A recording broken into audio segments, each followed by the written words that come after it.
இதை பார்த்தால் குடலே நடுங்குகிறது.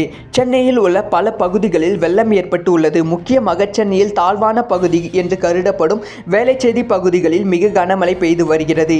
அங்கே கடுமையான வெள்ளம் ஏற்பட்டு உள்ளது. சென்னையில் சேரி என்று முடியும் பகுதிகளில், பாக்கம் என்று முடியும் பகுதிகளில் எல்லாம் ஏரிகள், குளங்கள், நதிகள் கொண்ட நீர்நிலை பகுதிகள் ஆகும்.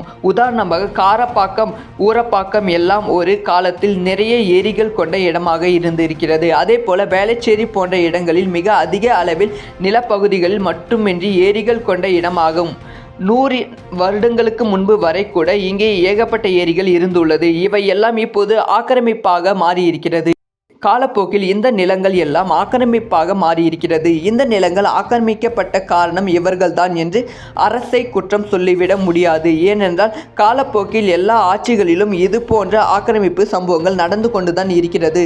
பொதுவாக நதிகளுக்கு யானைகளுக்கும் ஒரு குணம் உண்டு. யானைகளின் பாதைகளை மறைக்க முடியாது. யானைகளை செல்லும் பாதைகள் ஆக்கிரமிப்பு செய்து வீடுகள் கட்டினால் யானைகள் வழி மாறி செல்லும். யானைகள் தாங்கள் எப்போதும் செல்லும் பாதைகளில் தான் செல்லும். அப்படித்தான் நதிகளும் அவை எப்போதும் செல்லும் பாதைகளுக்கு கண்டிப்பாக சென்றுவிடும். அப்படித்தான் இப்போது வெள்ளம் ஏற்பட்டு சென்னையில் பல பகுதிகள் ஏற்கனவே ஒரு காலத்தில் நதியாக இருந்த பகுதிகள் ஆகும். இப்போது ஆக்கிரமிப்பு காரணமாக வீடுகள், குடியிருப்புகள் மாறியுள்ளது.